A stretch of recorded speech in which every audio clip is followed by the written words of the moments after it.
Lakshmi dairy forms YouTube சேனலில் இருக்கிறவங்களுக்கும் அன்பான வணக்கம். நம்ம சேனல் இது வரைக்கும் சப்ஸ்கிரைப் பண்ணாமல் வீடியோ பார்த்துட்டு இருக்கவங்க சப்ஸ்கிரைப் பண்ணிவிட்டு நோட்டிஃபிகேஷன் ஆன் பண்ணி வச்சுட்டு வீடியோ பாருங்கள். இன்றைக்கி நம்ம சேனலில் வந்து பார்த்தோம்னா 2 பெரிய சைஸ் மாடுகள் வந்து பார்த்தோம்னா விற்பனைக்கு வந்துட்டு இருக்கு. இப்போ பார்த்துட்டு இருக்கக்கூடிய இந்த மாடு வந்து பார்த்தீங்கன்னா 3ஆம் ஈத்து மாடு அப்படின்னு சொல்லி விற்பனையாளர் வந்து பார்த்தோம்னா சொல்லியிருக்காங்க. மாடு வந்து பெரிய சைஸ் மாடு, 25 லிட்டர் கறவை கேரண்டி கொடுக்கலாம் அப்படின்னு சொல்லி தான் விற்பனையாளர் வந்து பார்த்தோம்னா சொல்கிறாங்க. ஆல் ஓவர் தமிழ்நாடு, கேரளா, பெங்களூர் வந்து பார்த்தோம்னா டெலிவரி அவைலபிள்.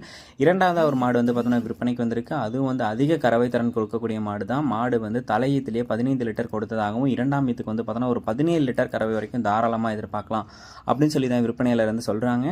இந்த மாடு ரெண்டுமே வந்து பார்த்தோம்னா எங்கே இருக்குன்னா கோயம்புத்தூர் மாவட்டம் கிணத்துக்கடவுல இருந்து ஜெகதீஷ் என்பவர்கிட்ட இருந்தால் விற்பனைக்கு வந்திருக்கு. மாடு வந்து ஆல் ஓவர் தமிழ்நாடு, கேரளா, பெங்களூர்னு சொல்லி எங்கே கேட்டாலும் டெலிவரி அவைலபிள். விலை வந்து அனுசரிச்சு தரலாம் அப்படின்னு சொல்லி சொல்கிறாங்க. மாடு வந்து சேஃபாக கொண்டு வந்து இறக்கிடலாம்னு சொல்லி சொல்கிறாங்க. இவங்க கிட்ட இது மாதிரி இன்னும் 10 மாடுகள் வந்து விற்பனைக்கு இருக்குது. மாடு வந்து உங்களுக்கு வேணுன்ற பட்சத்தில் கால் பண்ணி கேட்டு நேரில் போய் பார்த்து பேசி அனுசரித்து வந்து வாங்கிக்கோங்க.